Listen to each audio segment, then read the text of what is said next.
What's up, everybody? Welcome into the Early Edge March Madness live watch stream party. I'm your host, Alan Bell, and we're got a great show lined up for you today, just as we did twice yesterday. So much fun, and so glad that we're going to be able to run it back. All right, so the rules here are simple. Whatever you have, any questions in regards to live bets, bets that you have, bets that you're asking about later on today, even tomorrow, drop those in the chat. We're going to be giving away a $100 Paramount Plus gift card today in this show for a lucky viewer who chats along with us. So make sure to be engaged in the chat, be active, and get ready to drop your Twitter handles when we ask for those. The goal is set at 200 likes. So make sure that we get there as quick as possible, and we'll get it going and get ready for that. So let's bring in the stars of the show. Enough of me talking. Look at the boys. Chip Patterson again. Looking sharp, my man. How we doing? Oh, we're doing great. Smash that like. Just go ahead and get it because we want to be giving away these Paramount Plus gift cards.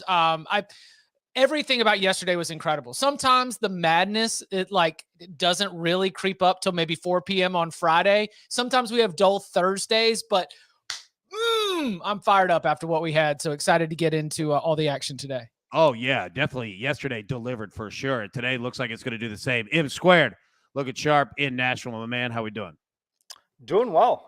Really enjoying Ohio State out to a 23-14 lead. For those who like Loyola Chicago, you could grab them at plus 270 on the money line already if you like that action. I actually don't hate it. I'm not going to play it there because I'm on Ohio State, but I am enjoying this first half. It reminds me of a Big Ten football game. It's right back to M squared being a bucket ahead too. You know, right? all my timelines were like together here for the first 18 minutes. This is I think that anyway, we'll get into this game. We're gonna be watching the whole thing. So. For sure. Jay Smooth live from Los Angeles. How we doing, my man?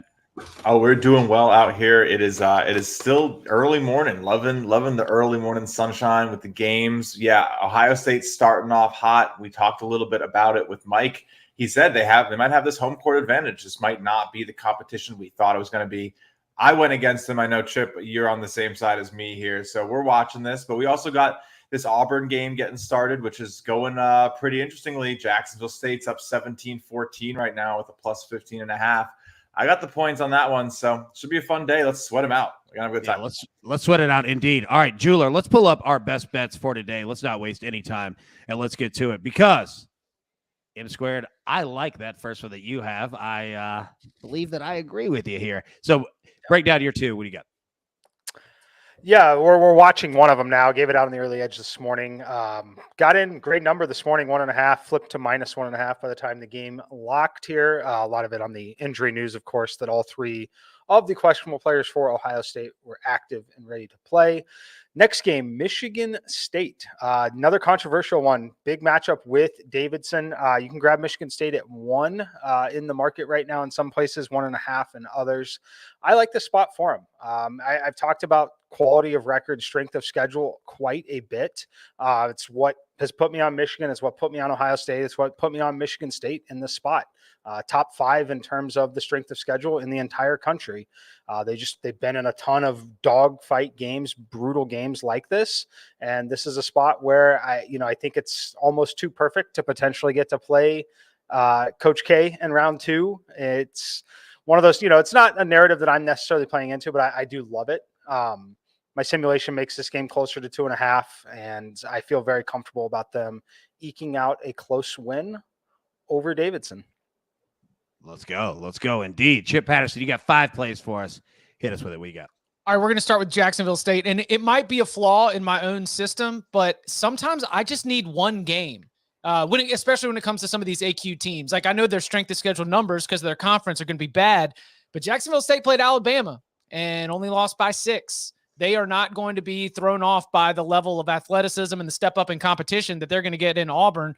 Auburn, a team that I've definitely not been trusting over the last couple weeks of the season. 15.5, too many daggum points.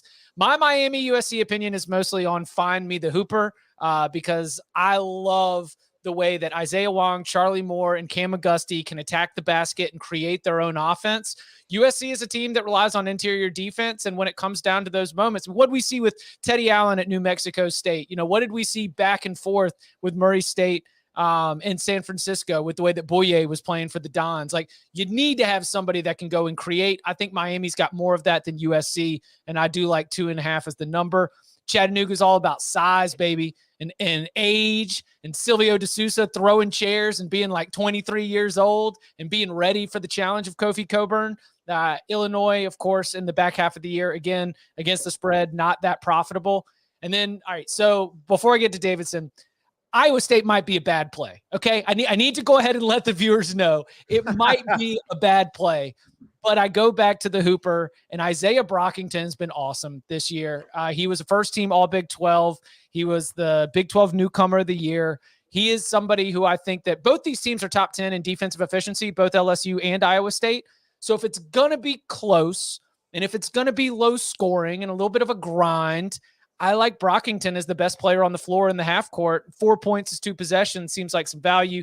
And then finally, this is for Michigan State, one of the worst defensive teams under Tom Izzo in about the last 10, maybe even 15 years in terms of defensive efficiency rating.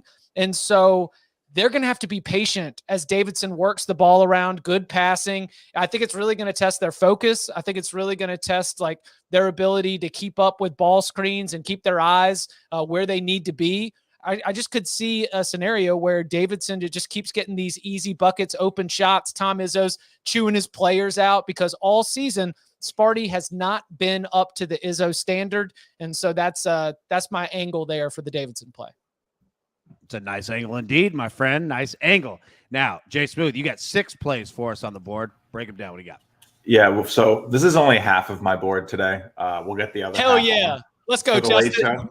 Yeah, I put all 12 of my plays up today. We were picking 3/4 of the board. So let me sort of break it down.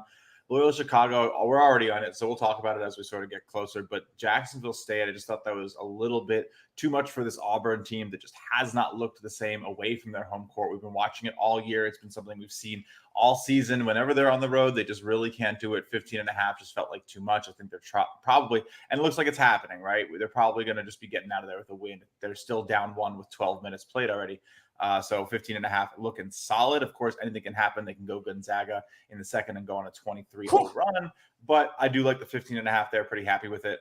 Delaware is going to be the same idea. There's a lot of talent there. Jameer Nelson Jr. leading that team. You know, his father had that run with St. Joseph's. There's a little bit of magic there. Jameer Nelson, I do believe, is a coach in Delaware for a G League team. So, hey, you never really know here. Delaware has some talent. They are the most talented team in their conference. They made the run in the tournament, even though they weren't the first seed. They didn't have the best regular season, but they're here now, and it's one game. And look, Villanova might slow this game down. It might not be enough points in this game. Villanova's happily going to win like a game where like Delaware scores 37 and Villanova scores 50. But it could really be 50-37 today. So we would cover. So whatever, that's fine. I like the 15.5 there. It's too big.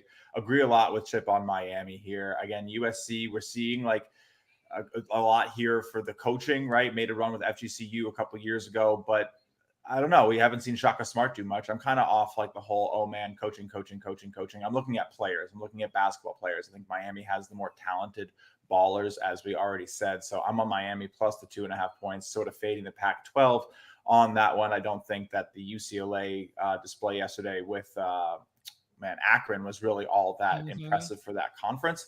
And then a couple more in the end here. I think the momentum for Notre Dame is really just going to be enough here to plow past Alabama. Alabama's been a little shaky this season, up and downs, beating teams they probably have no business beating and losing to teams they have no business losing to. You don't know what you're going to get. They're very inconsistent on the road. Notre Dame already has that momentum under their wing here. I think it's a big deal. That was a great game that they played. They have real shot makers. They showed you that they're ready for a dogfight. I think this is going to be one. I love the +4 on that one. And then lastly, I'm just going to take the Texas money line. This line's like 1.5. This is really, I feel like a lot of bias on VT. And I picked that Richmond game yesterday, and it has a similar feel just because VT's coming out of the tournament. And they won those 4 games in the ACC, beat some tough opponents, beat Duke, beat everybody in the ACC. But now they have a tall task against Texas, who might have one of like the most talented rosters in the entire country. Transfer portal extraordinaire, Breen coming to put these guys together. Regular season doesn't matter anymore. It's one game. You got to beat these kids out of VT who they might, VT might feel like they're running into a brick wall. Big 12 is no joke. I think it's the best conference in the country. I'm in the West Virginia jersey today. We're going all Big 12. We love it. Let's go. I love that we get this opportunity here on the Early Edge at the watch party and on SportsLine on the site to really get our final opinions on this, because, you talk to me on Selection Sunday when I'm having to talk about my bracket. I'm like, Virginia Tech, Virginia Tech, Virginia Tech. You talk to me on like Monday or Tuesday's show, or when I'm on the Ion College Basketball podcast, I'm like, Virginia Tech, Virginia Tech, Virginia Tech. Do you know what you don't see on my SportsLine profile or on this Early Edge show? Any of those plays on Virginia Tech. Because the more I started to break this down, I was like, my confidence level based on sort of the narratives is not really lining up with the potential of a regression after Texas going 0-3 in its final 3 games. And the more that I kept saying Texas went 0-3 in its final 3 games, I was like, and I'm really going to jump on the other side of Chris Beard with time to prepare for game number 1, like great X's and O's guy. Virginia Tech doesn't have players who can create their own offense. I was like, geez, you talk about one of those games where you could see the scoring being super low for the loser and you end up losing by, 8-9 points. Like a Virginia Tech 49 on the scoreboard is definitely something that I could foresee as we get a little bit closer to tip off. Yeah, that's a good point, right? Of understanding, like when you're making these picks, whether it's in your bracket or, betting, that the narrative can shape your brain a little bit. And sometimes you got to shake that out, right? Like, and just say, all right, wait, does that make sense though? Like, am I really going to go with that? You know what I mean? Because look, there was no team in the country coming in colder to this tournament than Ohio State. Now, it's a 5-point game, right? So, we're not saying that Ohio State's going to win this game, but I mean, Ohio State has looked horrible coming into this tournament, right? And not that either of these teams look great, but yeah, I like where you're sitting. I like the position that y'all have. I would be a pick, and especially Mike getting it, plus 1.5. So today I'm on obviously Ohio State. At the pick there. I've got USC minus 1.5. Grabbed that a couple days ago. Obviously, we've seen that line. Look, this game is going to be so much fun because if anybody out there hasn't seen either of these teams, both of these teams, like this is going to be the biggest disparity in terms of play, right? Like you're going to see Miami just guards everywhere. 4 guards out on the court, putting the ball up. They're a fun team, good basketball team, great offensively. You're going to see USC 6'9", 6'9", 6'9", 6'9", right? Like they are built bigs down low, right? So if Miami's hitting shots, USC's, you're going to be in trouble. Miami's not hitting shots, right? Like, dude, good luck because USC is going to be owning the glass down there, right? So, yeah, man, like it's going to be a really, really fun game. I'm going to roll Illinois minus 8. Look, I like Chattanooga. Yeah, Chattanooga is an hour and a half from where I'm sitting right now. A wonderful place, a lovely city. All right, the Mocs, right on the Tennessee River, great campus. I think Illinois is going to do what Illinois is going to do today, and I'm just going to roll with them. I think we're going to get some fouls late in the second half. They're going to help us out on this number as well. And lastly, I'm rolling LSU minus 4. Chip, a lot of what you said in regards to Iowa State, it's a dangerous play, but Ohio State was a dangerous play too, right? So I think this is going to be a really fun game. In the chat, Rebecca had asked in regards to Will Wade, in their coaching staff, like, will it affect them all that much? Look, Will Wade's not Rick Pitino out here drawing up plays. Will Wade gets you to LSU. I don't think him being gone is going to have much of an effect on this team whatsoever. And I believe that, when you kind of just roll the ball out here and let them play, LSU's probably going to be a little bit more athletic at most of the positions on the court. All right, real quick. Michael Roberts went undefeated yesterday, 3-0. He's on Jacksonville State plus 15.5, Yale plus 17, Yale Purdue under 145. Galvin Wetzel's on South Florida plus 1.5, Albany plus 34.5. The Maestro Davidson plus 1.5, and the Jeweler Sicko Parlay plus 320. He's got round 2, Dustin Johnson over Victor Hovland, and then Virginia Tech, Texas under 123. So there we go. I like that play. All right, let's get full screens back on the guys here. Okay, so really quickly here, we've got a couple things that I do want to hit, and let's see. All right, okay. Rebecca O'Connor asked, biggest upset today. Okay, so I want to hit this one really quickly, and let me reset here where we're at. Ohio State's up 23-18 at halftime. -4 is where they sit on the live line. Total sitting at 110.5. Auburn's up 22-21 on Jacksonville State. Auburn's a 10.5-point favorite. Total sits at 137.5 live there. So biggest upset, and are there any live plays that you like right now? I think it's not a huge upset in terms of the point spread, but if Notre Dame, I like the Notre Dame play. And when I've been asked earlier today on CBS Sports HQ, what's the upset you're looking at?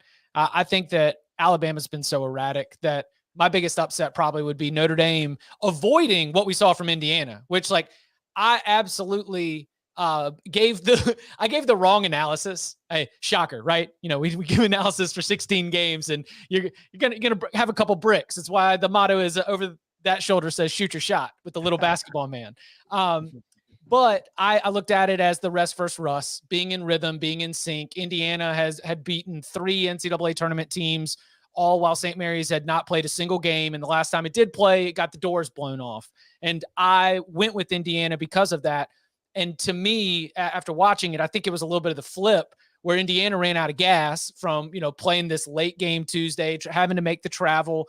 And then St. Mary's was just ready to go. And just as that lead got bigger and bigger and bigger, it wasn't that Indiana quit. They just ran out of gas and the Gales were able to run away with it. So I think that if you can see Notre Dame avoid any of those same issues that Indiana had, I really like Notre Dame to be able to out-execute Alabama and be able to win that game. Hey, look at that from SportsLine. SportsLine even likes it straight up. I love it. And shout out to Rebecca on the St. Peter's call yesterday, too. Called the upset over Kentucky. And shout out to St. Peter's. They won that game, and then come to find out their Twitter account wasn't even verified. They weren't even recognized. That's how large of an upset that it was. So, Rebecca, shout out there. Jay Smooth, same question. Biggest upset that you see on the board today and any live bet possibilities that you like right now? Biggest upset that I see on the board today, I think I agree with Chip. But if I had to give maybe a runner-up or a close second, it's probably Virginia Tech. It would probably be Virginia Tech beating Texas, but I think it would have to be in a big way. I think there's a realistic chance here that Virginia Tech isn't just going to win by 1. I think that the majority of the cases are that Texas wins this game, right? That's why I put the money down. I think at the odds I was offered, I have a better chance to win than to lose for the money. But I still think that if Virginia Tech's winning this, it's not just going to be some casual 2-point win. It's going to be a 9, 15, 10 or 12. Right. They're just going to embarrass them somehow. And Texas is just going to fall apart like we've seen in a couple of their games this year. But I don't really think that's what it's going to be. I think what Chip talked about with sort of the progression to the norm, if you will, is a big deal here. They're due to figure it out. This is a big game. They have to come together for 2 halves of basketball. Nothing about their what has happened matters, right? And they are good players. They really got together a great group of talent. This was one of the teams that was projected to be a top 10 team in the preseason rankings. So I think that that's when these things really start to rear their heads again, how good that they were supposed to be when you really zoom out. You get 1 game. That's where this kind of comes into play. I think Texas does take it, but that would be one of the biggest potential upsets today that could actually happen. Yeah. All right. Mikey, coming to you. First off, hit us with the live lines, what you're seeing right now, if you'd play anything, and then biggest upset you might see on the board today. I haven't played anything at all because I was on Ohio State to start. I've considered a little bit on Loyola right now at plus 170 to plus 200 range, but I'm not playing it yet. Someone in the chat, though, Ty Roberts said, hopped on Ohio State plus 140 live early in the game based off what we talked about yesterday. If you did that, I would pretty strongly consider taking plus 170 or watching the first possession, hope Ohio State scores first, get it up over plus 200 again, and then you're sitting on plus 140 and plus 200, and you can take the rest of the day off, or at least the rest of the game off if you'd like to, and just enjoy it. As far as the biggest upset, though, man, it's tough. I agree on the Texas call. I love Texas in this spot. It'll likely make my sheet towards the end of the day. I'm just waiting until tip on that one, but I do like Texas. Hard to call it an upset because they're essentially favored in this game, so I'm not going to get away with calling that an upset. Biggest upset that I could see happening, I could see a bad game from Purdue and Yale keeping this one competitive. I think that Purdue will sneak away at the end at the money line still, but I could definitely see a scenario where Yale plays this into a single-digit game. Yeah. In my head, I would literally, right before you answered that, in my head, I was like, is he going to go Yale or is he going to go Colgate against Wisconsin, right? Definitely not. I love Wisconsin, to be honest with you. I know it's a very unpopular opinion. They're a lot like Houston to me. Massive. I mean, Houston is another team you could put on upset alert today and also have them in the Final Four, and neither one would be surprising. Wisconsin, though, absolute gift. We've talked about the seeding. Duke obviously got a gift being a 2 seed. Tennessee didn't get a very good seed at all, right? Wisconsin, though, they play the first 2 games in Milwaukee and then the next 2 in Chicago. Like, it doesn't get much better as a home court advantage, especially for a team that, while everyone can benefit from home court advantage at this point in the season, they played their best basketball in neutral sites and away this season. It sets up really nicely for them. They have a couple competitive games here, but this is a spot for this team where they get to play 4 pretty close to home. If they can sneak by, they're very, very dangerous. Well, let's continue to break this game down. Chip, I come to you. What do you think about it? All right, we got Wisconsin 7.5 point favorite, total 139.5. Anything you see here? It's another one where if you talk to me on Monday or talk to me on Tuesday, I would say grab Colgate in the points. We don't know about Johnny Davis's health. Wisconsin potentially is this team that is not capable of having a blowout win, right? They find ways. If they're going to have a record of wins in 1-score games, and that's going to be a stat that's brought up a lot, there's also a lot of 1-score games. It's awesome that they have the kind of players like Johnny Davis, obviously being one of them, that they can execute opponents, win more 1-score games than they lose. But at the same time, it's just your style of play and the way you handle business just doesn't really lead to a lot of blowouts. But that Colgate and the points play is kind of like I was saying earlier, it does not make my card for the early edge, does not make my card for the site, because there is another set of circumstances where I see Wisconsin winning this game comfortably. And I do have Wisconsin going to the Elite 8 in my own bracket. So if Wisconsin got off and rolling here with a 12, 15-point win, I wouldn't be that surprised.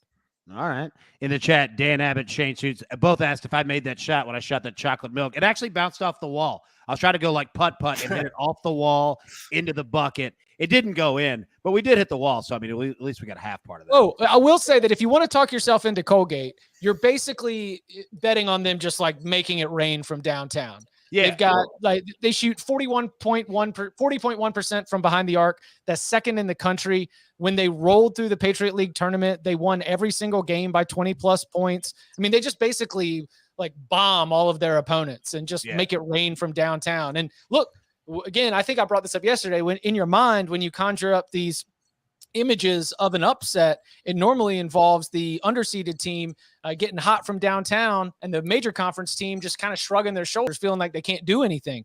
Colgate has the shooters to make it happen, but I'm also wary of the Patriot League and of what Wisconsin's high end is, which is probably covering the spread. So no strong lean for me either way, but I am a big picture fan of Wisconsin for sure. Okay, so real quick. All right, so in the chat, Ryan P asked, how do you guys feel about UAB today? And I was going right there after what you just said, Chip. Okay. So Jay Smooth, I'm going to start with you and everybody. We're at 59 likes. We got to get to 200. Make sure smash that like button right now. So Jay Smooth, Chip just brought up a good point, right? How Colgate would win this game. Okay. And it would be bombing threes. Look, we got our man Jelly down at UAB. All right. Against Houston. Okay. Houston, 8.5 point favorite. It seems like UAB, if they were to cover or outright upset win this game, it would be by just bombing threes. But I ask it to you, what are your thoughts on this game? Bring it up. Well, first, I can't wait for the late show when I get to share my thoughts on that Colgate game, because if you are on SportsLine, you already know what I took. But we'll tease it a little bit. For this game, I am going to go look right now. Yeah, go ahead and look. But yeah, for this, I'm taking the Dragons, or the Blazers. I call them the Dragons. I swear to God, that's funny. But I'm going to call them the Dragons anyway. Now they are officially known as the Dragons now for me. Everyone in Birmingham's coming after Jay Smooth now. No, go ahead. Come, let's go. No, I mean, they're pretty close. But anyway, Let's go with the firepower of the Blazers. I just think that they have the offense to keep it up. They are a top 50 team by a lot of ranking systems. I think they do have what it takes to get the Cougars maybe a little bit scared. If they blink and they miss a couple shots, UAB could hit a few threes and take an early lead. We're seeing that kind of happen right now with Auburn. It's the same type of thing. This team can execute. They do have like the offense to beat some of these good teams in their conference. They didn't play a terrible schedule. Teams like Middle Tennessee, Western Kentucky, all these guys are all really good teams. So I do like their chance to play a Houston Cougars team tight. We know that the team is streaky, coming off of an interesting couple of games against Memphis. I don't know. We're going to see how it goes. I like the points, though. I'll tell you what, if Bill Clark shows up, UAB's football coach, if he shows up, I'm taking UAB outright because that dude just wins games. Like, I mean, he brought a program back from nothing and started winning games. Like, I'm all in on Bill Clark. Mike, I want to ask you real quick. We had a question in the chat. Nick Tim, says, no one has mentioned the next game up. Thoughts on Texas Tech, Montana State. So, Texas Tech, 15-point favorite. We've got a total 132.5. If Squared, what are your thoughts here? Yeah, it's boring analysis, and no one likes it when I say this, but all these games just get crossed off for me. There's way too much variance betting 15-point spreads in a tournament format for me. So for me, it's blindly bet the dog or ignore it. And I ignore it just because the threshold that I need in the simulations is just simply is not going to exist. There's too much attention on the games. The markets are too efficient on it. So I personally don't care about these games at all. I'm interested in watching parts of them, and we'll look for opportunities, to live bet if the 15.5-point spread is, a tie game with 6 minutes left. I'm very interested at that point. Right. But pregame, I'm not super interested. I can give you my number on it. My number is 16.4 and 131.8 is where my simulations are, which, as you can see on the market there, it's really close. So literally a basket. Like, yeah. I mean, yeah. No Jay Smooth, your thoughts here.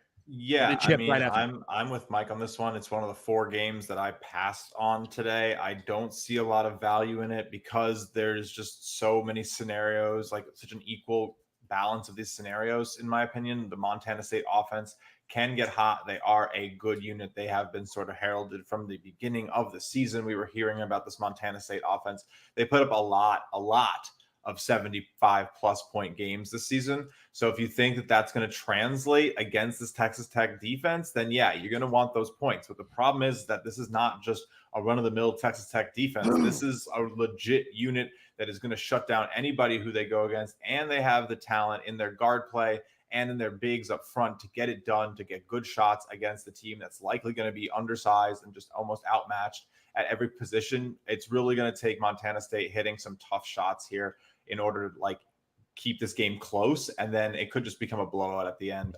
It's a good line. If you have a strong take, I get both sides, but because I understand both, it's usually it's a pass for me. Hey, Jay Smooth, what time is it right now where you are? It is 10:30 in the morning. Oh, early game under, especially with some nastiness from Texas Tech and the way they lead with defense and try to squeeze the life out of an opponent. I mean, they're getting out there 145 on the East Coast. That's an early little tip off. I don't hate if you want to dance on this one, especially as we're sitting here about 20 minutes before tip off. I don't hate a little early game under principal play, especially as it leans into Texas Tech's strength, which is on the defensive side. On the side, the only thing that's ringing in my head is this little voice that's thinking that's a lot of points for a Texas Tech team that is very comfortable, just wrestling a competition. So maybe a few too many points, but Montana State also might not score at all, and Texas Tech still, wins. They build up that 18-point pad in the first half and just keep it all throughout the second half. I don't want to sweat those late buckets back and forth, but maybe early game under if you want to get in on it. Nice. It's like a little NBA Christmas Day action. You always take the under on that early NBA Christmas Day. It's Mike, it's always in Madison Square Garden. Yeah, it's true. MSG. Early game MSG unders also in the Big East tournament. Early game MSG unders anytime you got talking, 3 or 4 games. You're talking Jay Smooth's home right there. That's a spot, boy. All right, Mike, I want to come to you real quick. Let me reset. Auburn has opened this thing up. We got about 49 seconds left in the first half there. Auburn's up 36-27. Live spread 17.5. total 141.5. Also, the second half just started between Loyola and Ohio State. Ohio State is up 23-18, 2.5-point favorite, a total of 110.5. Mike, start real quick. We had a lot of questions in the chat in regards to that total of 110.5 for Loyola, Ohio State. Anything you like live, over or under in regards to that, and then take it wherever you want. Yeah, I don't love anything on the total in this game. There's just the offensive efficiency has been so poor because the defense has just been so good. And I think we see a little fatigue because of how hard everyone played in the first half of this game. So I'm staying off of it.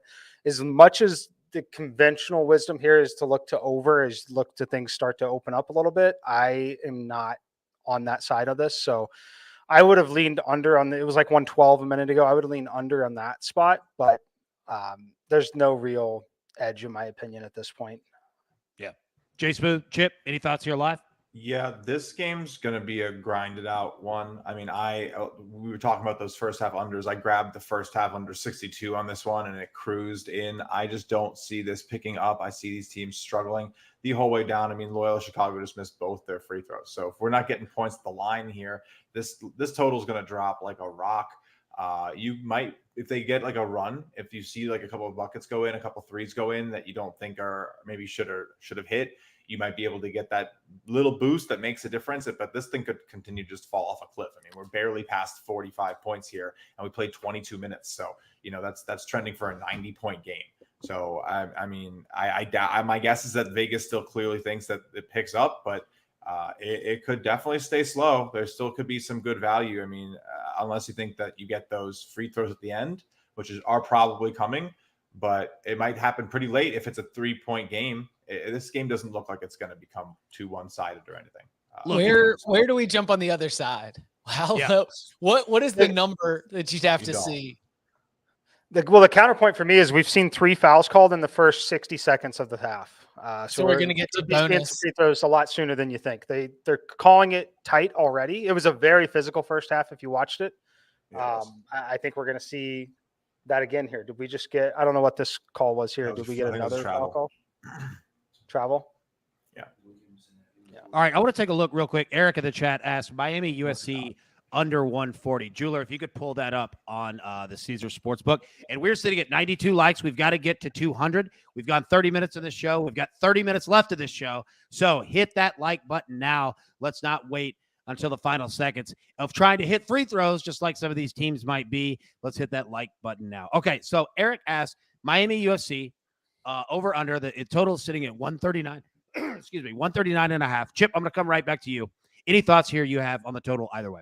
USC unders are normally a play that I would always entertain. I'm not going to talk you out of that just because they make it so difficult to score. And, a lot of those Miami players that I mentioned in my play on the Hurricanes against the spread are players that need to be able to get to the basket. And so that, could be problematic. So I generally, I'm okay with it, but still you're dealing with the ultimate pain, which would be this game going to overtime. And I 100% could see this game going to overtime. So the USC unders in general, I do endorse, but I don't know if I would take maybe a live position on this or figure something else out rather than just taking the full game total right at the beginning. I think we talked about that yesterday. Full game totals right at the beginning in NCAA tournament games, especially if you think they're going to be close. Dicey proposition.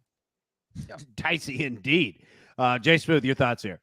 I mean, I'm just sitting here like shaking my head at this Loyola side, man. They still have 18 points, missing bunny layups. This is getting out of hand, missing both free throws, no points in the half. Like this is about plus 425 on the live line if you still like them. They don't have the goods. I'm going to declare they don't have the goods. It's 11 now. They don't have the goods. Let's go, Bucks. OH. They left the goods at home. And Ohio State is not playing a game in which they should be winning by 11. This is just atrocious out of Loyola Chicago. It's kind of like Memphis yesterday. For 18 points. There's no excuse for 18 points. I texted with Jay Smooth this morning about it. He was trying to get in my head early and tell me I was on the wrong side of this one. You were. And I told him that one player makes a massive difference for them, and it's Young. He ratchets up the defensive intensity for them. They look like an actual legitimate defensive team today. some of it is Loyola's mishaps, but it's because they Yeah. put pressure on him. They've really fed off of the defensive energy on the Loyola side. But having Young back in the lineup, the teammates respect him. They love to play with him, right? He's an absolute leader out there. And I think that it's really helped them on the defensive side today. Curious to hear what you think. Justin, you first, especially with the Big East flavor. Doesn't this seem like a gift to Villanova? Like, we haven't even seen Villanova Delaware yet, but in terms of the form that Ohio State has and the way that they're advancing to the second round, I feel like this is a very good thing for Villanova. Their coaches are in the building right now watching this game, and they're like, hell yeah, we got this. Basically. All right, a quick reset. Quick reset. Jay Smith will get right back to you. Auburn up 39-27. Spread 17.5 there. Ohio State is up 29-18. Jeweler, if you could hit refresh on that screen, 29-18, a live spread of 8.5. Total is now sitting at 107.5. All right, Jay Smith, sorry, interrupted you. Keep going. Yeah, I mean, this is definitely going to set up nicely for Villanova. Let's not count our blue eggs before they hatch here. We do have the hens coming to town. I don't think they're going to we've never seen some of these wins before already. So it's been a crazy year, and I think we could potentially see some madness. But yeah, Nova should be able to get through an Ohio State team that is only putting up 30 points in so many minutes. This is just not an offensive performance that's going to scare any top seed. I wasn't high on Ohio State, but I didn't know that they'd be playing like a trash bag today. So, look, it's hard. Sometimes teams just don't show up. It's basketball. Sometimes teams just don't show up. And this is a testament to the Ohio State defense, but Villanova is going to execute a lot better than this Loyola. All right, let me ask you about this. Jay Smith, I'm going to bring it to you, but Mike, Chip, feel free, jump in. So in regards to that game, okay, is there – I think that the Delaware team total – is around 58.5. Jeweler, you might be able to bring that up. It's somewhere around that. Is that worth a look at the under? Could you see Villanova just choking them out, right? Like, take a look at that. Jay Smooth, what are your thoughts there? Chip, Mike, feel free to jump in on either of that. 59.5. All right, there you go. That goes with the way I see the game happening, right? Like, I would probably take the under on the game and the underdog, because I just think that the points that you're getting at 15.5 are too valuable for the pace. I haven't really been playing a lot of totals, but this one really is just heavily correlated to the way I see Villanova playing this game. If they have their way, like I said, they will happily keep the game score under 100 today. So yeah, I think the unders are the way to go, and it just gives a little too much value to those points is how I'll be playing it. Yeah. Delaware was not the best team in the CAA this year. They just happened to win the conference tournament, and so they're here. They're a kind of a mid, like, they're not just a mid-major, but kind of a middling mid-major as well. So I'm not too talent. They have the talent, but can they put it together for another game? Like, they made a run. Is that it? This is real competition. Like, it's not just real competition. It's Villanova. I mean, maybe Nova has some jitters in the first half, but like, I see them, it should get shut down. I think Delaware gets shut down late, and the score just grinds to a halt, and the 15.5 still hit. That's I will say a Jameer Nelson Jr. like superstar game would just like we've already had Shaheen Holloway, who had like his own Seton Hall story, and like now he gets to get it done with St. Peter's. We'll just go right down through the nostalgia machine. And honestly, as somebody who has spent all of his entire life growing up watching NCAA tournaments, give it to me. Mainline. All the NCAA tournament nostalgia. I will take it all. Mainline. All right, Mike, I'm going to ask this to you, and then Chip, Jay Smooth, to you guys as well. But Mike, I want to get your thoughts here. So if anybody's out there, they're saying, man, like, spreads are tough in the tournament. Totals are tough in the tournament. How do you feel about team totals? And a second question, a follow-up there, as we go along, right? So the second game of a weekend, right? So team plays Thursday, they play on Saturday. Team wins on Friday, they play on Sunday. So Mike, first, just team totals in general, do you find value there? And then how do you feel about games just in general the second of the weekend? Yeah, I don't bet a ton of team totals personally. I typically just find the edge on the full game. I'll look to play it live, things like that. But I don't play a ton of team totals. Typically, they are offered at more juice, kind of like a player prop in some books. So you might be forced to pay minus 115 on a lot of those, which is not something that I like to do or would recommend doing in those spots. As far as I'm playing their second game, in the weekend, I don't think it's a massive deal. I think that where it could be a massive deal, at certain points during the season is when other teams have had longer rest periods. But in this spot, it's mostly the same for everyone. So it's not something that I think is overly concerning, especially considering some of these schools that have already gone through it in the conference tournaments. So, yeah.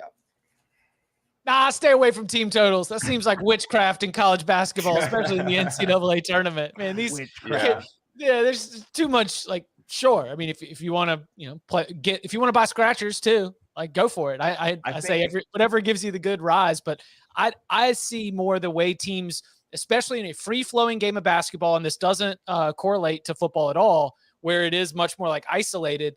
I think the give and take between the two teams is can change the competition. When we're picking the sides, it's about how they match up against each other, who has the advantage, and how many points we assign to it. Yeah, you bring up scratchers. I have been known with some of my boys here to grab a handful of them on the way to the bar and scratch them off, and whoever hits the first one has to buy the first round of shots. So just a fun game. If anybody's out there having some drinks, I can't wait for that. All right, Jason. So I'm going to bring the same question to you, but first I do want to say the chat is feeling the exact same way that I am. Watching you react to these games is becoming my favorite part. So, all right, team totals, and then how do you feel about the second game for winners in the weekend? So team totals, I agree a little bit, not just with the witchcraft part, but really more what matters is that 30-cent, that 15-cent line. I don't really want to pay 15 cents for my bets. Like, I just don't. Like 10, I wish I didn't have to pay 10. So I'm not going to put up like an extra 5% of my bet. And that changes to what you need to win, like the percentage you need to win to be profitable by a good amount, right? Like, we always say, like, okay, go for that 53% so that you can profit. That's all we got to do around here, right? We only need to, if I get hit a little bit better than 1 out of every 2 bets, like, I will succeed in this business. And it's hard. It is a hard game that we play. So no, I think the thing with team totals is that if you have the information to make a bet on a team total, you probably have the information to make a bet on a side or a total. Like, you probably have like a feel for a game, like, oh, okay, if this team's not going to score enough, well, then why aren't you taking the other side against the spread? And if you think it's because, well, both teams aren't going to score enough, well, okay, why aren't you taking the total to go under? So I just don't think that there's a reason that you should be playing like that type of bet when it comes from the same actionable data at a higher price. Sick. It makes sense. It makes sense. All right, a quick reset real quick. First off, and we're at 122 likes. Smash that like button. We've got to get to 200, and we will give out a $100 Paramount Plus gift card. Jason is fired up about that gift card. He loves it. Now, a quick reset here, and we're going to get to Matt Allen. He asked about Yale plus 18. Purdue last 10, 0-10 against the spread. So real quick, live line, Ohio State 33, Loyola 23. 14 minutes left in that. The live spread is 7.5 Ohio State. And then halftime, Auburn is up 39-27 on Jacksonville State. Spread of 17.5, total 139 there. So that's where we sit live. I'll tell you what, let's talk about this Yale and Purdue game. Chip, I'm going to come right back at you. What are your thoughts here? Yes. Yeah. Break it down. What do you got? Yale's little. Their centers are 6'7" and 6'8", and Zach Edey is 7'4". And Chip, what you're telling me is Barton Simmons isn't walking through that door. Barton Simmons would very much help the front court of this Yale basketball team. And I know for a fact that back at NBA, Barton could hoop too. He was a safety by the time he got to Yale, but that's a multi-sport athlete, and that's why we always value multi-sport athletes on the recruiting trail. But in all seriousness, I just, I went down, and I of course we acknowledge that Purdue, especially against the number, has just been losing side after losing side after losing side all the way down the stretch. But this might be like a physics issue. This might be that it's just they're vertically challenged. And then if you just throw lobs into Zach Edey, and Zach Edey is like a whole 8 inches taller than their center, it might make basketball a little bit easier for Purdue to come by. It would be hilarious if Yale even makes this a game, just because Yale does have its own history as a program of giving us some excitement here in the first weekend or the first days of the NCAA tournament. but I do not have a play on it. I do not have a strong side. My strongest take is that Yale's pretty little. Jay Smith? Man, this is a hard game to bet. I don't really know where you dig in for an edge on this one. 17 is a big number. It's 5 possessions, but the idea here is like everyone's going to tell you, you just got to throw it up. And what's the rebound prop for Edey today, man? Like, seriously, what's the rebound prop? All the player props, Zach Edey, right. Over on blocks, over on rebounds. Let's go. I just, how are they going to do it? Are they going to try to stretch the floor so far that he has to play on the opposite side? There's nothing really that's going to change my mind that he's going to dominate. But at the other end, how far does Purdue care to stretch it? Are they here to blow a team out by 40? Are they here to blow a team out by 25? Are they going to try to be economical with their players? You don't really know. I do think Purdue is probably coming out to make a statement. They have not been able to cover. I'm sure they know that. I'm sure the teams are well aware of how they've done against expectations. But here's the deal with this Purdue team. They can definitely sort of fade and play down to the level of their opponents. But I don't know. I'm not betting this game. There's no bet on it for me for a reason, because I think that 17 just sort of encapsulates around the uncertainty of where this could finish.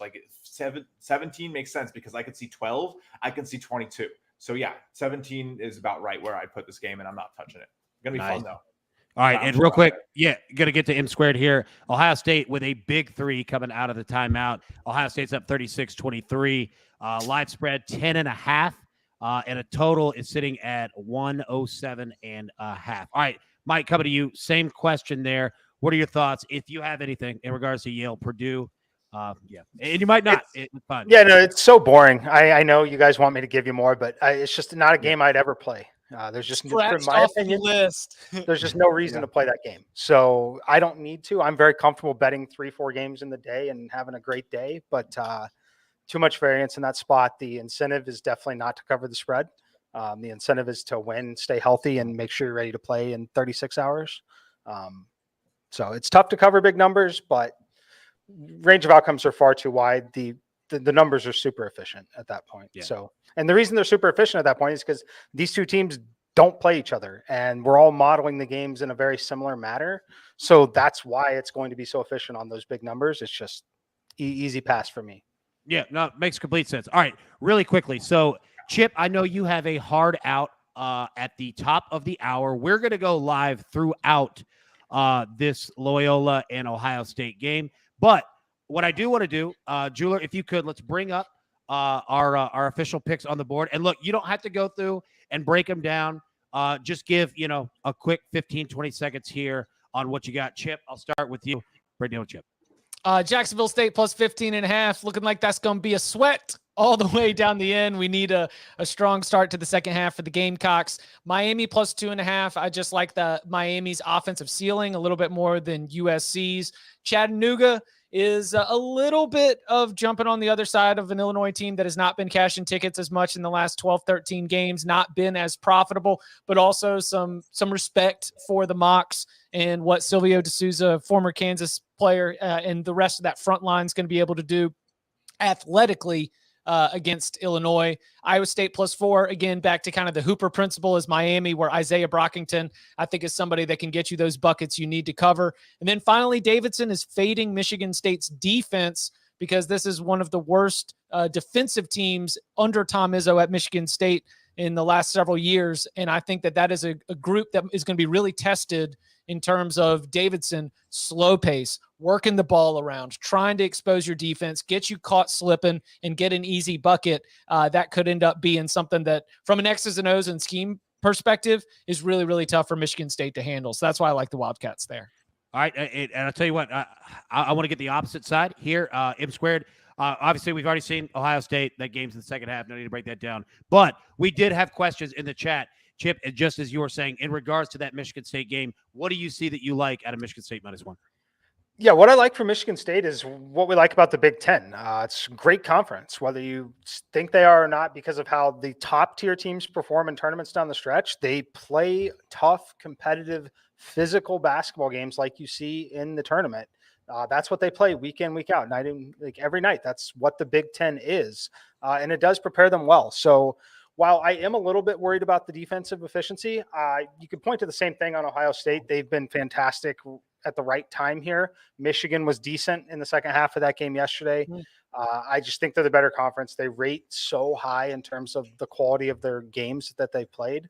Again, Michigan State, a top 5 team, just like Michigan was for me in those metrics. The other teams, Kansas, easy win. Alabama, very interesting, but they played a very, very tough schedule as well. It's going to be very interesting to see them today.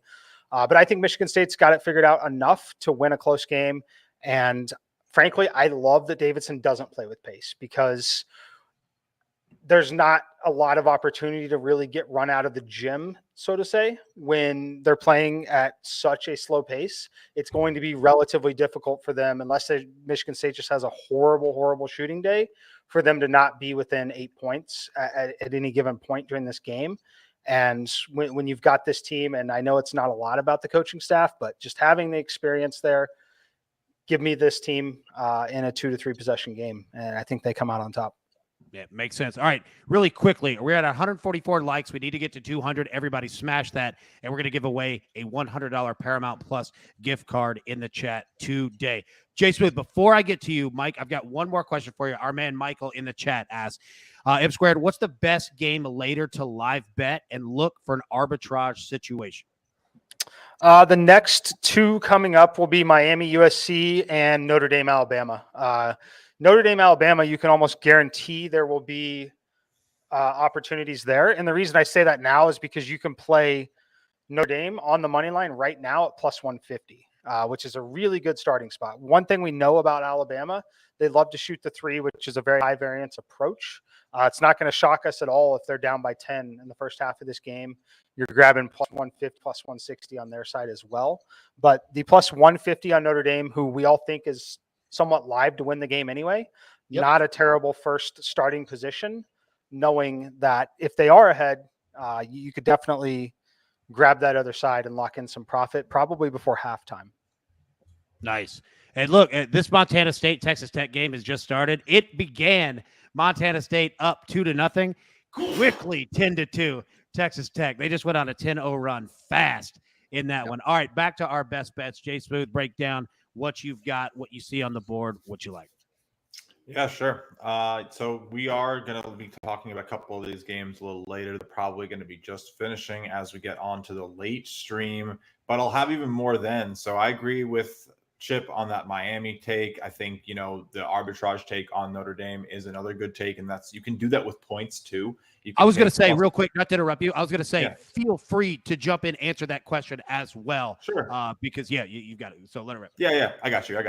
I think, you can always do it with points too. Like if you take +4 and then you can get +4 on the other side, like that can sometimes even be better because you can get that middle, right? And it's a little different because you do still have like a situation where if you lose one bet and you escape the middle, you lose 10 cents instead of, earning cents either way, but you also get that higher upside. So that's kind of fun to win double, which, the arbitrage on the money line doesn't necessarily get you, but it's a trade-off. You get to choose which way you enjoy to bet more. I personally like points more than money lines. I find that to be a game that is better suited for my level of analysis. But I like Notre Dame there a lot. I think they probably keep that close. I will definitely be looking to find a spot where I can get Alabama plus points to middle myself out of that bet and sit back, watch the game, and hope it ends in a close one. That's always the best. What you're betting on just changes how you root for a game. It's the funniest thing. But then, all right, we're going to do Texas on the money line. Again, this isn't a UCLA jersey. This is a Mountaineers jersey, Jerry West jersey. I'm on the Big 12. Let's go with this conference to have a strong day. We're going to be on a couple teams out of there. Texas is going to be the start. I know that Baylor and Kansas had easy looks yesterday, but these are still like top teams. They blew them out of the water. They beat the number 2, which is an important thing for me. So I do think that with Texas having wins against these teams, Iowa State having seen these teams, we're going to see big performances out of this conference. It looks like it's got to be one of the only ones left that can be one of the strong performers this year, because everybody else seems to be doing pretty terrible. Big East, obviously, with some big exits already. Marquette obviously looked awful. Big Ten kind of faltering. We've seen Mountain West obviously sputtered out like the car that's been in your driveway for 30 years. So it's been. I mean, I'm so sad we can't fade Mountain West. Like, I need more Mountain West teams to be here for me to fade. They're all gone already. It's so sad. Hey, real quick. Jay Smith, give right back to you. Chip, I know that you've got to go here in just a couple minutes. We had a question in the chat for you from our man Keith. He says, Chip, does the rebounding disparity concern you with Miami? And we'll get right back to the best bets. I just want to get this to you, Chip, before you rolled up. Hell yeah. I mean, that falls into what I was discussing when I said, like, USC, like, good interior defensive team could cause problems. Yes, with the rebounding margin, but also with some of those players that I like, Charlie Moore, Isaiah Wong, Cam Auguste, with them trying to get to the rim and trying to make plays. It is tough to do that against this USC team. It is a strength. But then I would also say that there is the weakness of then show me what USC can do offensively. Show me what USC can do to be able, when things are not made easy for them, and when they aren't getting easy buckets, I don't see USC as a plus value team on offense. And I think that that's probably strengthens my position in the Hurricanes. There we go. You know what? We'll end it on that. In regards to Chip, we're going to continue going, but Chip has other duties. Buddy, we sure do appreciate you. Thank you so much. You are the man. Appreciate you, buddy. Sounds good. Y'all talk soon. Yes, sir. See you, buddy. All right. So, Jay Smooth, I interrupted you, man. Back to your best bets.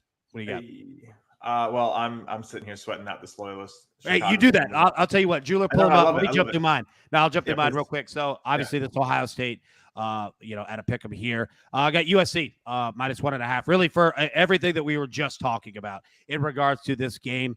You're going to have, this is going to be the biggest disparage game that you're going to see today. Miami running 4 guards, USC 6'9", 6'9", 6'9", 6'9", right? So I'm going to go with 1.5 USC. But again, it's going to be a really fun game. Illinois minus 8 against Chattanooga. Look, I live an hour and a half from Chattanooga. Love Chattanooga. Love everything about the Mocs. I'm going to roll with Illinois minus 8 today. I think that they handle their business defensively. I think that they handle it in the paint.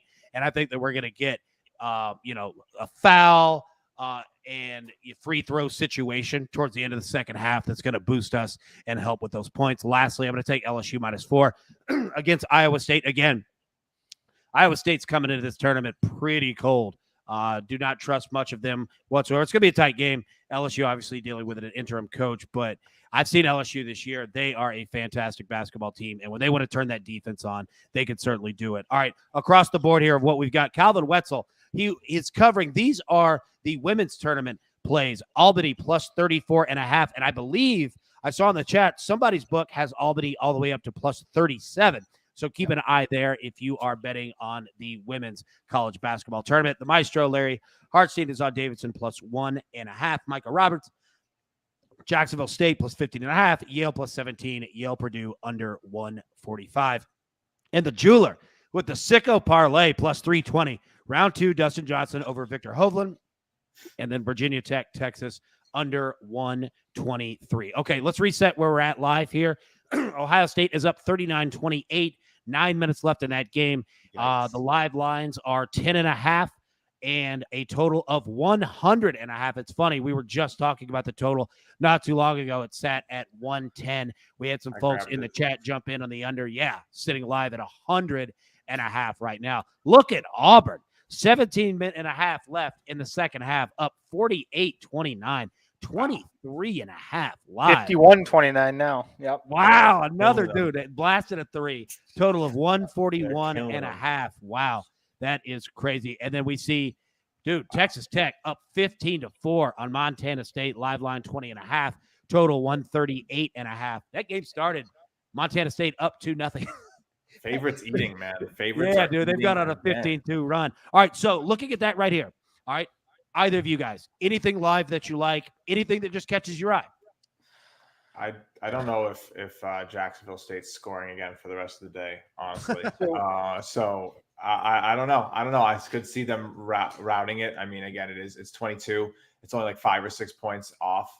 The Loyola Chicago game, if you did take the under 109 and you can get like above a 99, I don't hate that for this to start to pick up. Like Mike said, we still already do have, I think, 14 fouls in this half already with another 9 minutes to play. So that number could creep up. But again, if you have that nice 109 that we were talking about, I think you probably just sit on it. Honestly, that's a nice number. We have like a 10 point lead on it with only 8 minutes left. I like it. I don't see Loyola picking it up. What do they have? Like 5 points in the half. This is it's pretty gross here. I mean, This is insane. It's 40-28 with Jacksonville State is outscored. They hit a 3 just now, so it's 40-31. But yeah, thank God. You know, at this point, the best bet on that game is this number's not as good at Caesars right now, but you can get plus 1,000, plus 1,100 still. Yeah. It's an interesting play still on Loyola. They're not out of this game. Yeah, it's not like Ohio State's like putting up 70 points. Like they're not out of it. So yeah, keep going. Yeah, I would say it's a plus 1,200 right now on MGM where I've got it pulled up. They're up 11 at this point, but it's at the under 8 media timeout. Ohio State shooting free throws. They'll be in the bonus on the next side, but Loyola Chicago, there's going to be free throws here. So it's interesting. I think Ohio State should still win the game, but like I said, this number at plus 1350 is the number I've got sitting in front of me. Is not horrible if you're someone who likes to make bets like that. It's not something to do if it's just you're hanging out watching the stream wanting to have some fun. I would only do this if it's something that you would routinely do. Yeah. An interesting point, and we talked about this yesterday. The early games on Thursday, almost all of them ended in double-digit margin wins, and we're kind of seeing the same thing again today. Now, it might just be the games. Like, I'm not saying that it's playing in the morning, right? But we're kind of correlating to what we saw yesterday, and then the games last night on Thursday night. Obviously, we're much more close. So just something to keep an eye on throughout the weekend.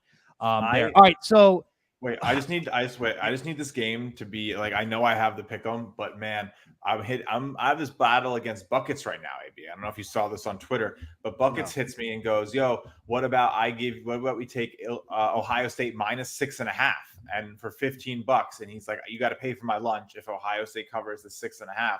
So now I got to make sure not only do I not lose the pick 'em, but man, if they lose by 7, I'm paying for Buckets lunch today. So that's not that much fun. I don't know what he's ordering. It's probably going to be some weird Bundesliga V2 lunch type thing, but like, who knows? Well, I'll tell you this. Buckets is in Nashville for this weekend. So, yeah. Yeah, awesome. So me and Mike, we might be seeing that one live. Maybe I'm paying for your lunch then too. All right, real quick, a question in the chat, and either of you feel free to jump in. Our man Ryan Nick says, sorry, listen late. What was said about the first half betting for Bama and Notre Dame? So, Jeweler, if you could pull that up and take a look at the first half there. I throw it to you guys. Look, the spread is 4, so it's probably, 2.5. So, Mike, go ahead. Yeah, what are your thoughts?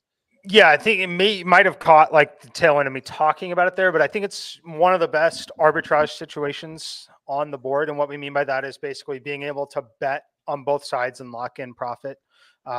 So the number that I've got, that number is not as good at 130, but I guess that's a first half money line. I would take Notre Dame plus 150 for the entire game, but I was saying that you'll likely find Alabama at plus money at some point in the first half. So at that point, there you go. So yeah, you've got plus 160, even better at that point. It's a really nice price on a plus 4, the plus 160 there. You grab Notre Dame plus 160, high variance approach. A very streaky team, has lots of runs. We think that Notre Dame has live to win this one outright anyway, so you don't have to place the other bet if it doesn't ever get there for you. But I do think there's a good shot that before halftime that Alabama will be available for plus 130 to plus 170 range, probably before halftime. Jay Smooth, your thoughts? Yeah, I agree. I haven't really been doing a lot of first half or second half betting per se. I think if you're looking at halves, for me, it's usually under like the precipice of the favorite starting slow and the total starting slow. So again, I've been taking points all over. It's been biting me. It's probably going to bite me again today, but my philosophy is still the same. Like I still think that, well, look, it came back around yesterday. We saw like in the late evening, we did see the dog start barking a little bit. So hopefully it happens again today. But It's first half of that Notre Dame game. I am on Notre Dame for like the same reason was talking about a little bit. You you find a position where you can get +4 on both sides. I personally play that way. I know Mike does a little bit of money line. I like, a +4 and a +4, and then the game finishes at 2 points. Doesn't matter who wins, you hit both. That's awesome. So I like the middle a little bit. And I think it should have a potential there. I do have Notre Dame winning this game. So that means I do see a place where there will be a chance to get it. But for like first half, again, I think it's the same deal. It's probably Notre Dame keeping it close if you really like first half betting, or again, the under. The under probably looks good. All right, everybody hit that like button. We got to get to 200. We're almost there. Hit that. We're going to give away a $100 Paramount Plus gift card in the chat today. Dylan asked a question, Dylan Lattimore, of exactly what I was just about to bring up. All right, so Dylan asks, at what point do you guys start looking and evaluating tomorrow's games? So feel free to answer that question. And also, what are you guys looking at tomorrow? Anything that's caught your eye? I have not run any numbers yet for tomorrow, but that'll be happening in the next few hours. Jay Smooth? Yeah, I've taken a quick peek. I think today I finished up getting everything up this morning. It's literally madness, guys. Like I swear it is actual madness. This being like your job, you would think it helps, but now I'm just trying to handicap all 16 and in good depth. I end up taking points. But no, I'm looking at a couple of these lines for tomorrow. They look pretty interesting. I think Gonzaga 10.5 is kind of small against Memphis if I had to take an initial swing at things. But no, still waiting to see how it goes. Richmond Providence looks fascinating. St. Mary's being the underdog against UCLA after that dominance performance is very interesting. New Mexico State getting the same line against Arkansas that they did UConn after the upset, also very interesting. And then Michigan, Tennessee is a battle of like powerhouses, and Michigan's getting +6. If you think that they continue to, do well, that might be a good spot. I think they have the momentum. And then I don't know. I think Kansas crushes Creighton though. 11.5 might be too small. We'll see. I'll probably have picks out tomorrow night, tomorrow morning. Baylor, North Carolina is one that I find to be pretty fascinating. Baylor -5.5 against North Carolina. Obviously saw a very impressive performance from North Carolina, is what a lot of people just watched. So I'm very, very fascinated to see not only where my number comes out, where some of the other numbers come out on this one. But my guess is that I will have a little bit of an edge on Baylor from running it. Just from some of the initial ratings and numbers I look at, I would expect that to be closer to 7 than 5.5. Yeah, and you know what? First off, we've got some great games lined up for tomorrow and tight lines, right? Like we've got some tight spreads. Like you look, Michigan, Tennessee, it's sitting 5.5 right now. Richmond, Providence. Providence is a 2.5-point favorite. St. Mary's, UCLA. UCLA is a 3-point favorite, right? Like there are some big name blue blood type teams, with spreads that aren't that large. I'm fascinated to see how tomorrow breaks out because it's going to be a good one. All right, James Barber asked a good question here. All right, I have a 2-team parlay, and I won the first game on a free bet. Should I cash now or ride with USC money line? Mike, I'll throw it to you first. Jay Smooth, jump in right after. I would let it ride. I'll go first then. I'll say Mike. I agree. I was staying with Chief. I think dogs might be barking a little bit here. Not gonna lie, I do have the other way on that one with Miami, so I wouldn't tell you. I would say to watch it and see how it goes, and see how you're feeling, and see if they go on a run and you can cash out for more, and you want to just sit back and enjoy, or maybe find a way to hedge. Yeah. But yeah, look, it sounds like either Chiefs barking to tell you to ride it, or barking because the dogs are. I don't know. We did see the dogs kind of come out last night. I think it maybe happens again with how the start's going here. Texas Tech almost up 20 points. Auburn is up 22. It's getting a little ugly out here for the underdogs. Yale, though, I mean, it's already 5. But yeah, no, it's been a rough first 4 for these underdogs. I don't really know what that means for later. But look, if you want to just take your money and run, there's nothing wrong with that. But it means absolutely nothing for later. The games are not correlated in any way. I know. But, Mike, go ahead, let it rip.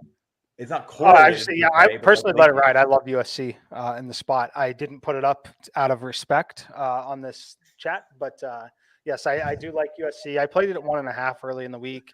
Don't love it as much at 2.5, but in your position, I would either let it ride or you don't need to cash out. Just play a little on Miami, who's already plus money to start.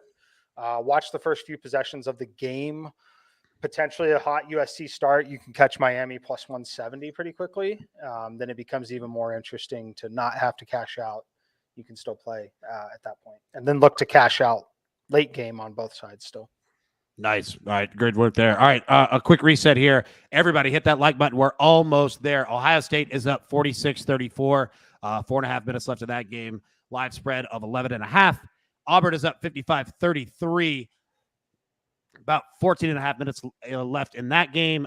Live spread 22.5. Texas Tech up 28-9. Can't get nothing. Live spread of 27.5 in that game. Yeah, we got some big, disparaging scores here right now. This is It's a this lot. Loyola Chicago one's rough. This Loyola Chicago team is rough to watch right now, man. Like Ohio beautiful. State is not putting them away. But Ohio State is not putting them away right now, Mike. They are just continuing. Loyola Chicago is continuing to lose the game rather than Ohio State win the game. And that's honestly, I'd much rather Ohio State be like winning this game effectively and making Loyola State look dumb rather than Loyola Chicago making themselves look dumb. Like I just tell them that at the pay window and see if they give you your money back. I've heard that gives you a nice 10% discount. My team was making themselves look dumb. That's the secret passphrase. You don't have to pay the VIG, you know? Hey, maybe Calvin really bet on the game and you could, dispute it on your app. There we go. Oh my God. What are you doing? Quick question here for either of you guys. Let's see here. I just lost it there. Okay. Scott Norris asks, you all looking at any over-unders for tonight? We just went through tomorrow's games, but anything, and even if you didn't bet it, but like, does anything look attractive? Mike, I'll start with you. What do you thought? Yeah, one of them, it's gross. It's part of the sicko parlay from the jeweler. The line is on the move the other way. It's up to 124.5. That's Virginia Tech, Texas. This game should be a 1st to 60 win type of game. I lean towards the under in my simulations. Others do not, but it should be a very competitive game. That's one that I would lean towards the under on. The defensive efficiency and the slow pace of play will definitely be on display in this one. Other than that, there's a lot of first half unders that I would lean into. But and then essentially grab the live number on the over. Anytime I have like or pregame, right? A lot of times like this, I'll grab an under. If it's trending well, I've got 12 to 13 points is typically the magic number I'm looking for. I'll grab the live over. Totally fine taking the risk on losing because there's a good chance you're middling in a lot of these situations. Jay Smith? Yeah, first half unders is where my head is at a lot of these games. If you like Miami, USC, Virginia Tech, Texas, UAB, Houston, Colgate, Wisconsin, Seton Hall, TCU, even Chat, Illinois, Davidson, Michigan State, Delaware, Nova, like all those games, first half unders for me feel correct. And then seeing where they are. I'm not capping totals really right now. I'm really focusing more on the spreads. An under that I do think is probably a little sharper than people think is this LSU Iowa State for over. People are going to be sitting there expecting a slowed down game, but this is an inexperienced LSU team that might let this game go a little faster, a little more transitions, some turnovers, some fast break points. I could see that score getting run up, and we have a nice low number to get over. We do not have to get that far. So SportsLine giving it that B, 128.5, adding up to 100 and what? That's 138 there. So SportsLine giving us 10 points above what it has, giving us a B rating on it. I don't know about 10 points, but you could probably even go do what you did, AB, on that last early edge we were on together. I think that was yesterday or a couple days ago with that Tennessee game, right? You can go take that second half over now before we even see what the line is. But I'd maybe do half your play on that now, and then maybe see if you can get a live over if it starts slow. But yeah, that's the game I like for an over the most. The rest, I'm really leaning these slow starts, except for big seats. So like maybe that Duke game really kind of gets going fast. That could happen quickly. But I know there's sharp play on the under there too. So I'm with you. Look, Look, I'm with you. I love playing first half and second half totals, right? Like, especially when they're correlated. I'm 100% with you there. And I'll tell you, anybody looking tomorrow, if you're looking at first half unders, Tennessee, Michigan, 65.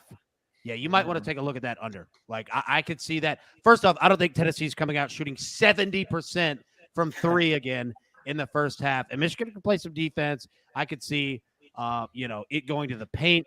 Michigan taking their time, controlling the clock, a little bit trying to keep Tennessee from just kind of, opening that game up.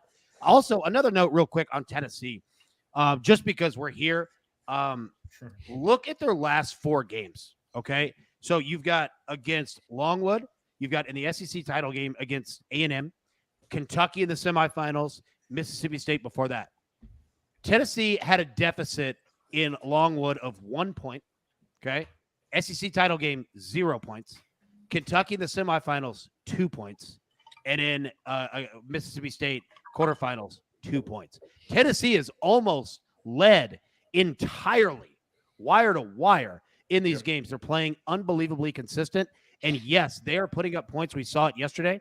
But it's their defense, man. Like, their defense is choking people the hell out. So pay attention to that. First half unders have been very, very attractive for those. Yeah, and you look at what Tennessee's been doing, man. Like, and look at the scores, right?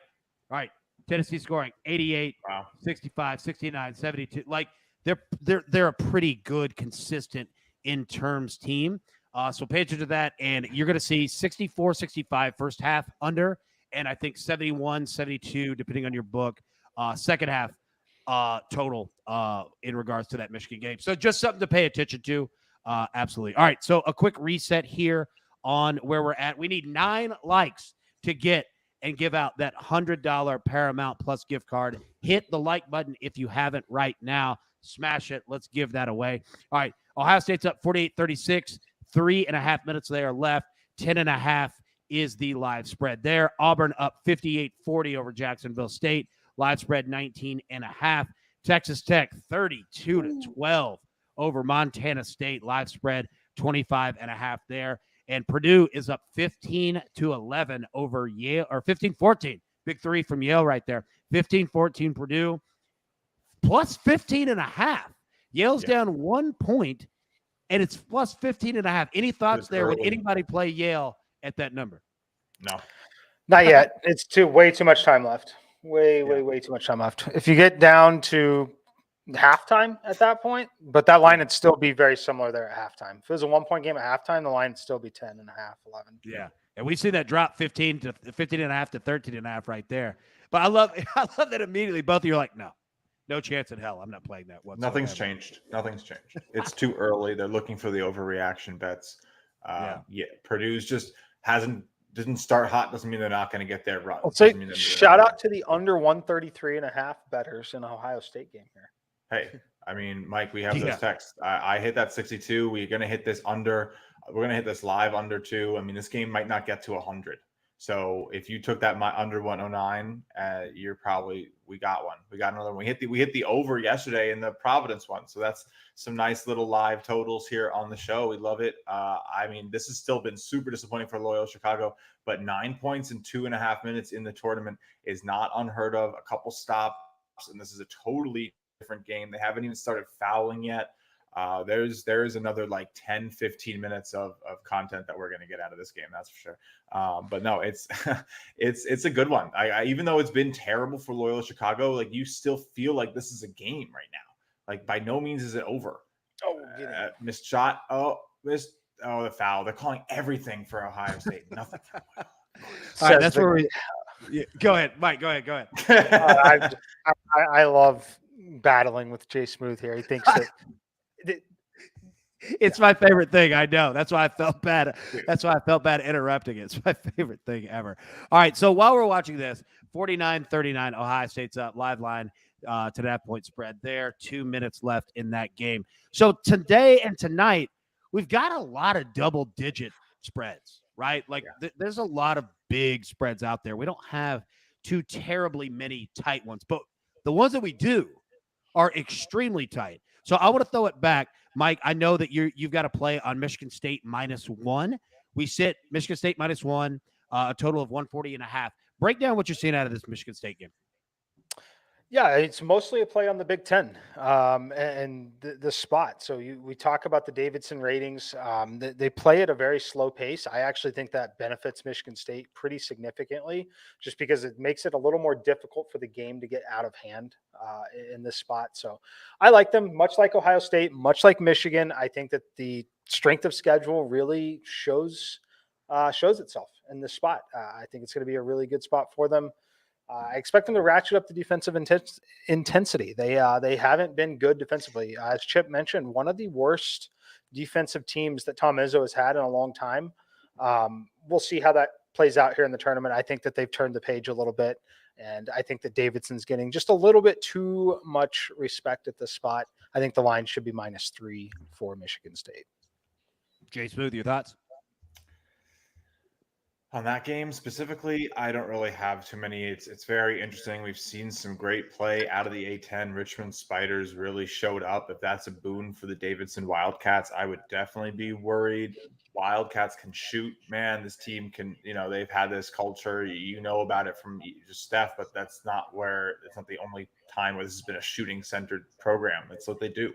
They rain from above. They take a lot of threes. And if they're on, this is going to be a tight game. This really comes down to, in my opinion, if you think Michigan State can contest those three-pointers well enough so that it's not a tight game. I really don't see us like this crazy runaway game for Davidson. I think that makes Michigan State a little bit of a better play for me, just because, the possibility of them winning it in a strong showing is a little bit bigger.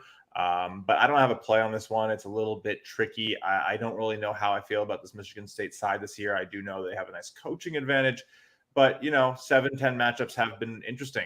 We've seen that this middle of the pack matchups, there are almost like gimmies, not gimmies, but like pick'ems pretty much. Like the competition is so tight now between these, everything we saw even with UCLA yesterday. Like we've seen some of these even 13 seeds look a lot better than people expect. So I don't know. I'm going to stay off this one. Should be a good game. I got you. All right, everybody, we have hit 200 likes. Type Sister Jean in the chat with your Twitter handle right now. That is Sister Jean, and drop your Twitter handle. The jeweler will select a winner and reach out to you after the show and get you all hooked up. A $100 Paramount Plus gift card. Okay, guys, so a little reset here. Ohio State's up 52-39, a minute and a half left in that game. Probably pretty much call that one. Auburn's up 61-42, 10.5 left in that game, 21.5 point live spread there. Texas Tech 33-17, about 8 minutes left in the first half, 22.5 live spread there. Purdue up 25-16 over Yale, 10.5 minutes left in the first half of that game. Yale plus 19.5 on the spread there. So if anybody, I don't know if you guys have any big thoughts on that one. I don't think so. You guys just broke it down. Not enough there and too much time left. As we're getting close to the end of the show here, I want to take a look. I'll tell you what, as we're dropping all of these in here, let's take a look at our brackets. All right. I want to see the Early Edge Bracket Challenge. Now, this is as of this morning, so we haven't updated it for today, but I do want to bring this up. Take a look at where we're at, or I guess, yeah, there we go right there. So Dylan, Kaiser, Steve, Jason, Tommy, Chris. This was as of this morning, coming in before the game started. Yeah, so big congrats to our leaders so far. And there's so much more to go because perfect brackets are over.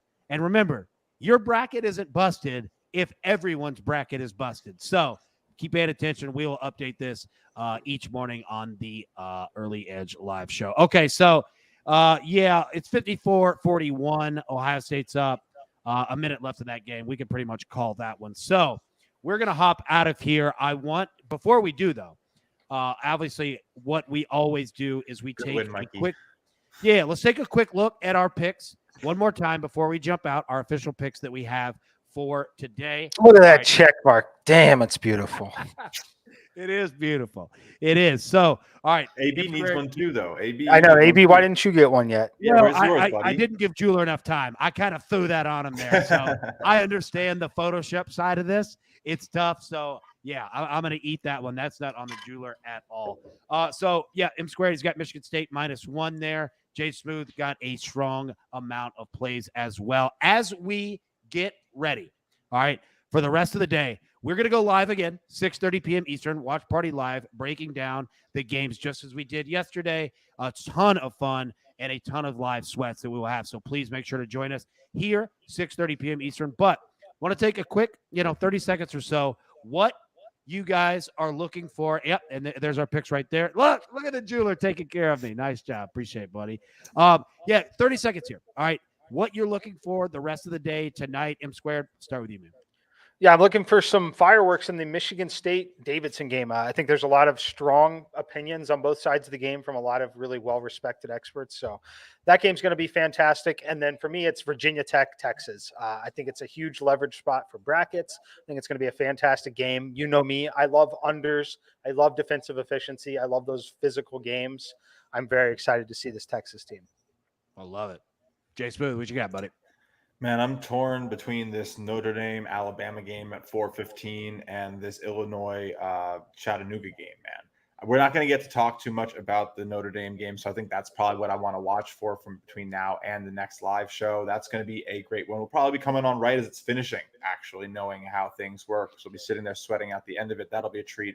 But then another one I'm really excited about is that Illinois game. Chattanooga, I think, is going to surprise some people. I know it's a big public pick, but it is for a reason. I just think they make such good shot selections. They play so well in the mid-range. They might not need to go at Kofi Coburn, which is going to be a huge advantage. I'm really excited for all these games. As I said yesterday, as I'll continue to say, like I don't bet my bottom dollar here. I can take that beating, that 1-5 on show picks, thanks to Creighton. We didn't lose every single one, but we come back and we bet and we still get to enjoy these games. And that's really important, because if you're sitting there having a bad time and you can't have some fun, even when you take a loss and appreciate the basketball, you're probably just, you might need a little bit of a reset, as you always say, AB. But yeah, excited to be back for 6:30. Yeah, I feel you on that. And look, it first off, betting in general, but betting March Madness, everyone is going to take some L's during this tournament, right? That's just how the game is. You just try to finish a little bit better on the winning side than the losing side. But I'm with you, man. It's all about the fun, for sure. For me, look, we brought it up earlier. You look at the early games yesterday. You look at the early games today. Double-digit win margins, like blowouts. I'm interested to see if that translates to tonight of what we saw last night of very tight games, some upsets out there, and, tight finishes in terms of the margin. So I'm fascinated to see if that plays out for a second day in a row. All right, our winner of the $100 Paramount Plus gift card is Inked Genius. Inked Genius, fantastic. I'm interested to see if you are the person that is doing Bucket's tattoo, and also you're a genius. I like your picks. Let's roll with it. But yeah, Ink Genius, nice job. Congratulations. The jeweler will reach out to you after the show and get you hooked up. So everybody, thank you so much for tuning in. Like we said, we'll be back at 6:30 p.m. Eastern for our watch party tonight, breaking down all the games during the afternoon, live sweats, and everything for tonight. So for M Squared, for Jay Smooth, for the jeweler, who is obviously always around, as Coach says, this guy puts everything together for real. Like, shout out to the jeweler for sure, man. He does so much taking care of the show. Everybody, sit some bets. We'll see you tonight. Thank you.